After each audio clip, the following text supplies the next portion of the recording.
Straight ahead on 12 News, preparing the right winter mix. Regular road salt is probably good till about 15 degrees. How local road crews are bracing for snow, then teeing off on golf. We are on the downturn. Golf is a dying industry. Residents speak out on Brooklyn Park's golf plans. But first, work begins on the new Vikings stadium, and today we learn a Maple Grove company will play a big role. 12 News starts right now. It will be one of the largest building projects in the state. Hello, everyone. I'm Mike Johnson. And I'm Alexandra Renslow. The new billion-dollar Vikings stadium is years in the making. Tuesday, officials broke ground on the 65,000-seat stadium and cleared the way for local construction crews to get to work. The fanfare and fireworks at the site of the new Vikings stadium signal the next round of heavy lifting. It's going to be the people of Minnesota who will build it, people of Minnesota who will enjoy it. It took a team of stadium backers years to get the ball here. Now it's up to stadium builder Golden Valley-based Mortensen Construction to take it to the end zone. It's 40, 50, 60 Minnesota companies coming together on site. The ultimate in teamwork begins now with hundreds of local subcontractors on the job to build the $1 billion stadium. We're supposed to be on site in October of 2014, and we finish up in February of 16. Maple Grove-based subcontractor Hanson Structural Precast has history on its side when it comes to stadium work. We were lucky enough to do the Twin Stadium, the Gopher Stadium, the XL Energy Center, all the way back to the dome itself. This summer, some of the same Hanson workers who helped build the Metrodome 30 years ago will start pre-pouring concrete in Maple Grove for the new stadium. We'll be pouring the L-shaped riser pieces. They'll build the concrete bowl of the stadium where the seats are bolted, similar to the work they did on the Gophers Stadium. This is the upper bowl, and this is the lower bowl. For this local company of 150 employees, winning the stadium bid means more than 2 years of work and 25 new jobs, plus the chance to show some purple pride. We're all pretty happy to have the project. The process of taking down the Metrodome begins in January. The new stadium that replaces it should be ready by the fall of 2016. Breck School in Golden Valley and a former student have reached a settlement in a decades-old sexual abuse case. Richard Covin was a student in the early 1970s. He accused a former teacher, William Jacobs, of sexually abusing him over a 3-year period. Jacobs was sentenced last year to 18 years in prison from a different child abuse case. Details of the Covin settlement were not disclosed. Well, folks are bracing for the first major snowstorm of the season. Most of the snowfall is up north, but the Northwest Metro could get up to 6 inches of snow by Thursday. Sonia Goins is live in Brooklyn Park with more on how the road crews are getting ready. Sonia? Yeah, Mike and Alex, it's not doing much of anything right now. We have a little bit of sleet going on, and as you can see, traffic is flowing pretty smoothly behind me. But road crews aren't waiting for the heavy stuff to fall before they jump into action. Robbinsdale has 5 primary snowplows. Today they stocked up on salt and other chemicals to get ready for what Mother Nature is about to throw at us. We just pre-wet the salt. It just starts to activate the salt, so when it hits the road, it's actually starting to melt faster. When the temperatures drop, they'll use salt mixed with magnesium chloride. Regular road salt is probably good till about 15 degrees. In Golden Valley, MnDOT crews spent the day loading up on salt mixed with corn syrup. If it snows a lot, we don't use it. If it snows a little, we use it. It all boils down to timing. Hopefully we can get enough time to prepare for it, put down the right chemical at the right time.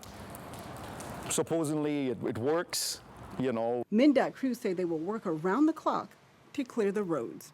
Whatever we got to do to keep it safe for the public. Now, Robbinsdale officials want us to remind residents about off-street parking. If we get more than 2 inches of snow, they'll send in the plows, and that could be a problem if there are cars all over the road. In Brooklyn Park, Sonia Goins, 12 News. All right, Sonia, thank you very much. And you knew it was coming, right? It's December, that's yeah, right. That's right. New details have emerged about the possible cause of that crash that killed 2 Brooklyn Center children in a St. Louis Park holding pond.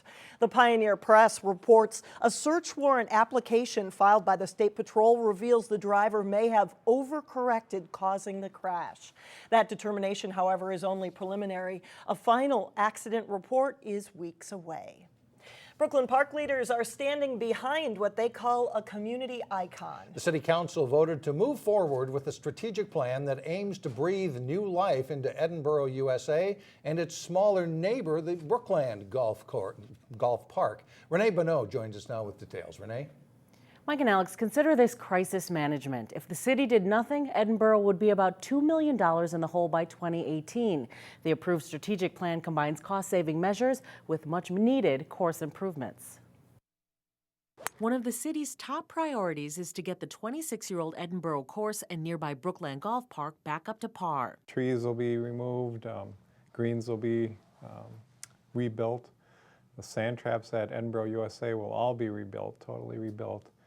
And fairway drainage problems will be corrected at both courses. Recreation and Parks Director John Oyanagi says the improvement plan will have limited impact on taxpayers. He says the nearly $2 million price tag will come from the Heritage Fund and Open Space Land Acquisition and Development Fund, not the course's normal operating budget. Also, one of the actions that the council took was to forgive a loan that the golf course had been paying on the purchase of a triangle property within the golf course.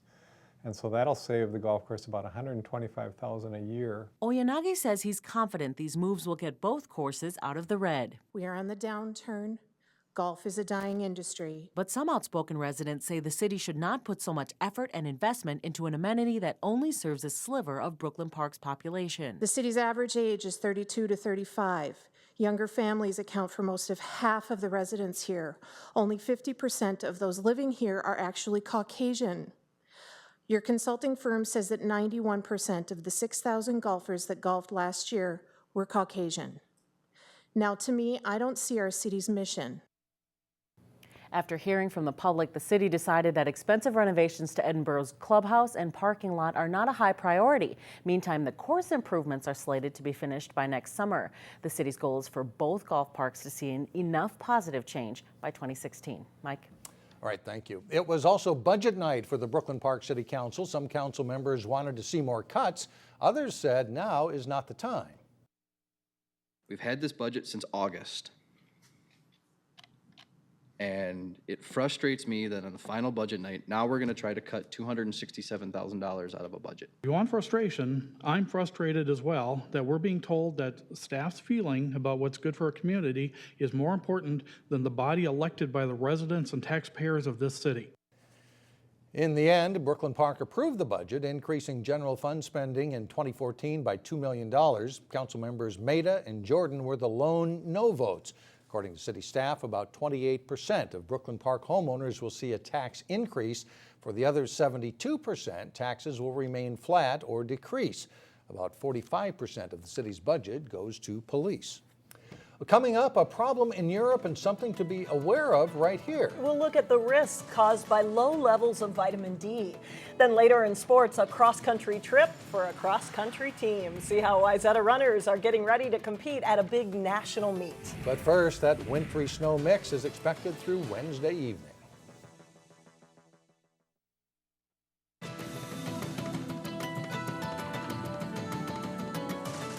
In Golden Valley this morning, old playground equipment in Brookview Park came down in a hurry. It's going to a group called Kids Around the World, which will refurbish it for children in another country. In the past few years, they've rebuilt more than 40 playgrounds from the West Metro, sent to places like Haiti and Africa. The kids had never seen a playground, but they knew as this thing was going up that it was something that was going to be fun for them. And like I always say, you don't have to teach a child how to play in a playground. It's in their DNA. Golden Valley will build a new structure next spring in Brookview Park. Researchers estimate 1 billion people worldwide have inadequate levels of vitamin D in their blood. The problem has gotten so bad in the United Kingdom that the childhood disease known as rickets, which causes bowed legs and curved spines, has reemerged. In today's Health Check, Elaine Cleveland shows us how to get the proper levels of vitamin D. A dreary December day is a telltale sign that winter has once again reared its ugly head. And according to Dr. Jim Welters, we pretty much get no vitamin D in the wintertime. We produce vitamin D with help from the sun. It helps to build your bones. Without it, there can be adverse health effects. If you're not getting enough vitamin D, you don't absorb calcium, and you can increase your risk of rickets, osteopenia, or osteoporosis. And it also has been associated with depression, and that may be part of the winter blues. The deficiency particularly affects the elderly and African Americans. Do you have a vitamin D deficiency?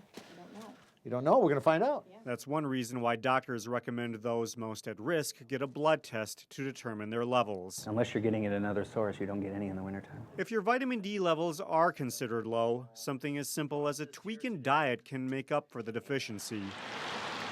Doctors say foods such as salmon and mackerel are rich in vitamin D, and other foods such as tuna canned in water, sardines canned in oil, and dairy products such as egg yolks and milk all contain vitamin D. The best source is dairy products because vitamin D is added by law to most dairy products. If dairy and fish don't sound appealing, and vitamin D is available in any retail store. Dr. Welters recommends people take a daily supplement. And this is the usual, most common strength, which is 1,000. Because in the winter, the sun certainly won't help. In the wintertime, it doesn't matter because the sun is so weak that even being out in the sun skiing all day, you're still not going to get very much vitamin D.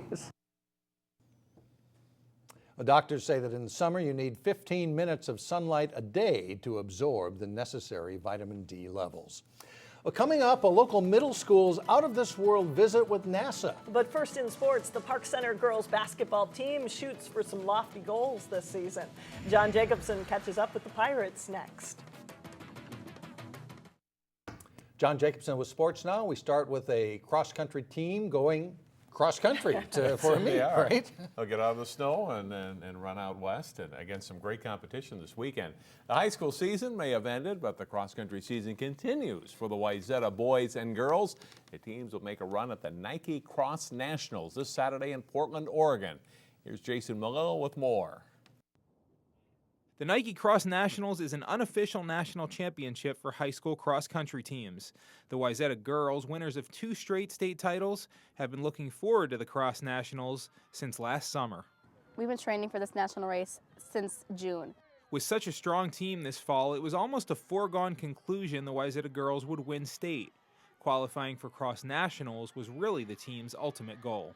They had the luxury this year of just being so talented that they knew the state meet. Although they respected the competition at state, they knew that if they took care of business, it was expected they'd win, and they had the luxury of looking forward to this as kind of a pinnacle for their season. We had a goal going in.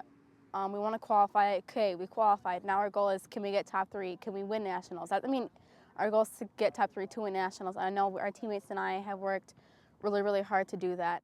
The Wayzata girls are #1 in the nation according to the High School Cross Country Coaches Association Power Rankings, and they have a real chance at winning the team title. 35, 36. The Wayzata boys will also run at Cross Nationals. This is the 5th time in the last 7 years the team has qualified. We decided in 2007 to go as a team. We ended up winning it as a team and went to nationals. So, I think once our kids got there in 2007, 2008 is where they wanted to be. So every year we plan on racing in December. The conditions this year are supposed to be normal actually for our race. In past years it's normally been a mud bath, and I know last year was a fun race for me, and I just thought I love the mud, and I wish we could get those conditions again this year. For both teams, Cross Nationals will be the toughest race of the season, but for the kids, it's also just a great opportunity, the chance to run together one last time this season. Jason Malillo, 12 Sports. The Wayzata girls won the Heartland Regional in Sioux Falls to qualify for the national meet, while the boys finished second. The boys team from Edina High School took first place at the regional. The Wayzata girls hockey team entered this week unbeaten, 7-0-1. They hosted Rochester John Marshall, a team coming in with 6 straight wins. It was a rare Monday afternoon game for the Trojans. Wayzata gets 2 quick goals early in the second period. Caitlin Kelly sets up Sophie Leininger on the doorstep for a 1-0 lead. Less than a minute later, Maddie Wolzman finds Rebecca Senden in the high slot for the shot and goal. Senden gets her second goal later in the period when she stick handles through the Rockets defense and tucks in the backhander for a 3-0 Wayzata lead. Trojans go on to win 4-0. They are at Cloquet Saturday. A team to watch this winter in girls basketball in the area is Park Center. The Pirates opened the season Monday night with a win at St. Paul Como Park. The Pirates have a new coach this winter as Chris Vanderhyde, a former Bethel University men's assistant, takes over. There is, of course, a learning period as the players get used to Vanderhyde, but it's going well. He's really good. He's young. He was a college coach, so he's really into the competitiveness of winning and running, and he knows what it takes to win, and he's willing to help us get to that level. And we had a chance to do some things this summer and things like that, so I kind of got a good feel for the girls, and so we have some good athletes there, and they have a good acumen for the game, so we've been able to figure things out quickly, so it's been a joy so far.